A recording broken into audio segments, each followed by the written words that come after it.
Hey, beautiful people. I hope you had a good day. It is, I'm making this video and it is late. But I wanted to touch on this subject while it was still fresh on my mind.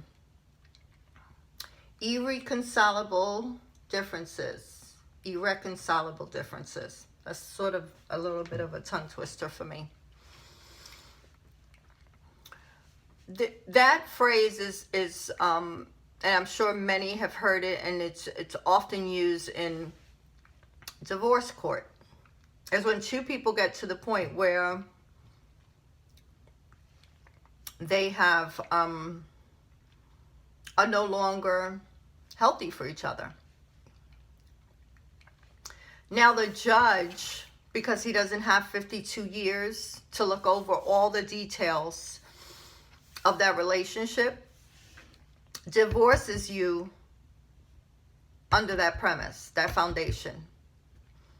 Irreconcilable differences.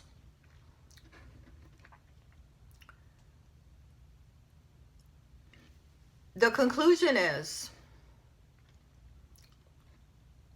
for the judge, as well as the parties that are going to get divorced, that they agree that they no longer see eye to eye, they no longer mesh, and they are no longer in a healthy situation or in a healthy place where they can coexist, cohabitate, all those wonderful terms. Now, I want to use that term for relationships. Whether that's a relationship with a husband, a wife, a mother, daughter, son, family member. There comes a point in relationships, which are very difficult to begin with, that if you don't have two willing parties that value that relationship enough to put the work in it that's necessary to keep it agile, to keep it evolving, to keep it flourishing, it stunts the growth to the point where that relationship will start to wither, decay, and then it becomes unhealthy and unsuitable for both parties. Now, it is very difficult for an outsider to side with either party, because in relationships there is no black or white, there's no right or wrong.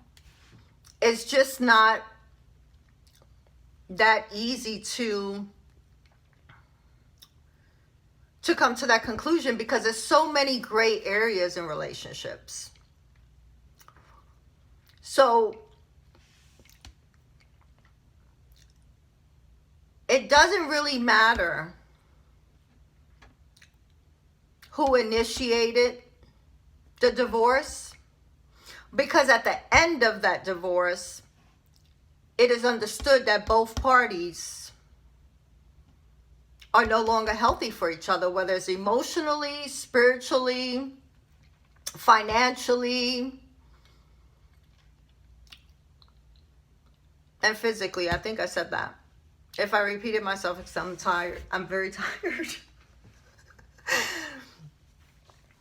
So there will come a time in everyone's life that when you choose something contrary to whatever you have going around you or going, that surrounds you, you're going to have to make certain decisions, especially if you have chosen to live a certain lifestyle. And especially if you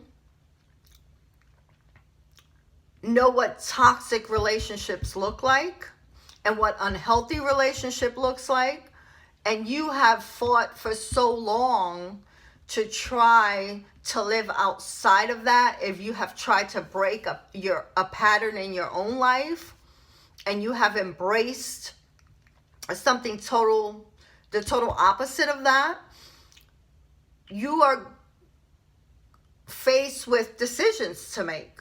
Once again, those are decisions that only you can live with. It doesn't matter what someone else thinks about the situation, because you're the one that has to make the decision, and then the harder part is that you have to live with it.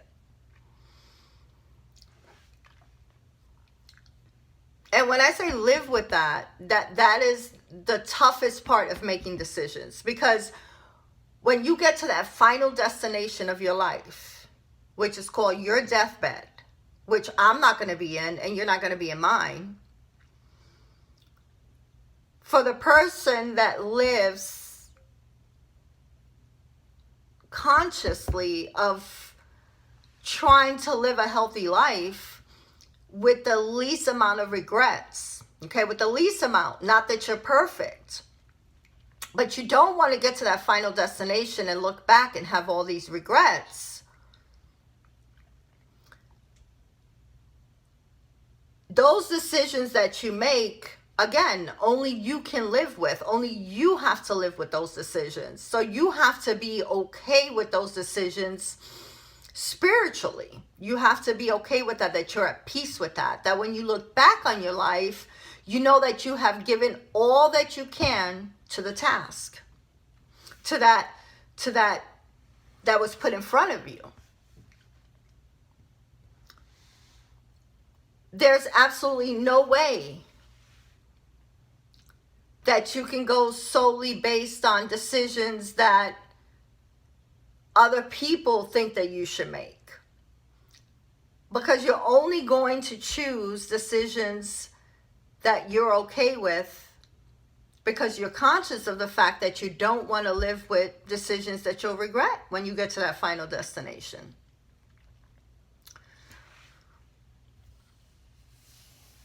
Unfortunately,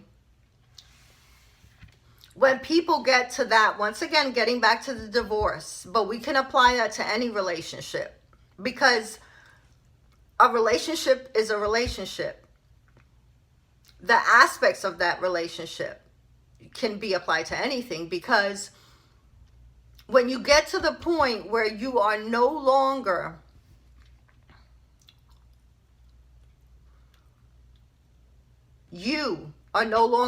willing to put the work into it, or that other person is no longer willing to put the work into it, you no longer have a relationship.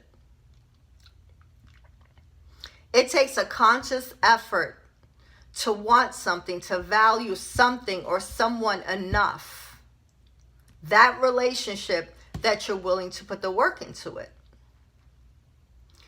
If you have either party decides that they don't want to give as much as is required of them in that relationship, then you have a one-sided relationship, and that never works for anybody. Because then it wouldn't be a reciprocal relationship. You would have a one-sided relationship. And again, that would be a toxic relationship. So you basically only have three choices. One, accept it for what it is, toxic and unhealthy. Two is get out of the relationship, because you know it's the best thing for you. Or you always have that middle ground where two people meet together and they decide that each party, this relationship is worth that much to them, and they value that relationship, that they're willing to put the work into it. It's very simple. It's not that hard. It doesn't matter, again, if it's a husband and wife, a brother and sister. Relationships are relationships, and they require the same amount of work.